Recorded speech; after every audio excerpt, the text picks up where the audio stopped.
میرے حبیب،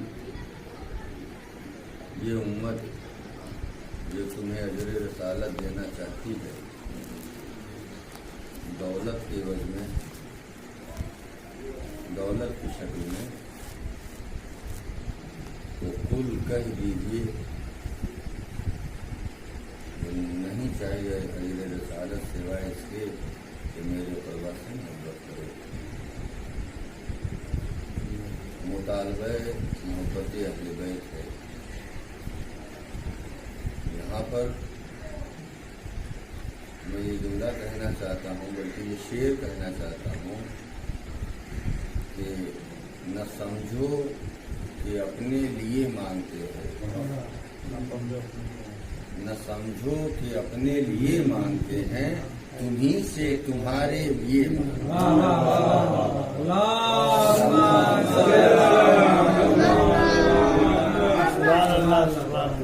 کیوں؟ اس لیے کہ اس میں تمہارا فائدہ ہے۔ محبت اہل بیت کو اگر اپنایا تو اس میں آپ کا فائدہ ہے، اس میں نہ اللہ کا فائدہ ہے، نہ رسول کا فائدہ ہے، نہ امام کا فائدہ ہے۔ جس طرح اللہ کو پوری دنیا اللہ مانے یا نہ مانے، وہ وحدہ لا شریک تھا، ہے اور رہے گا، بس اسی طریقے سے دنیا اہل بیت سے محبت کرے یا نہ کرے، وہ مظہر اوصاف الہیہ تھے، ہیں اور رہیں گے۔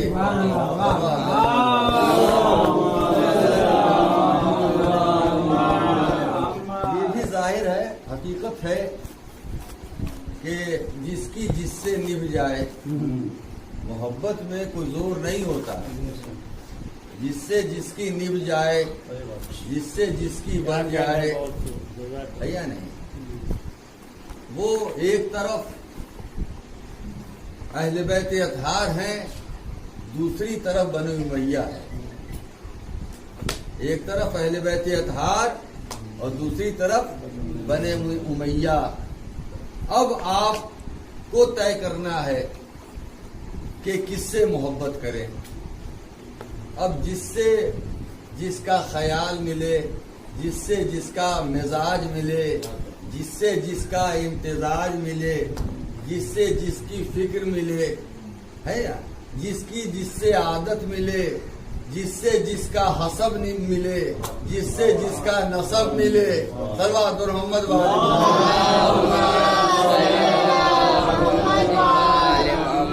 ہم نے بھی آل محمد کو دیکھا،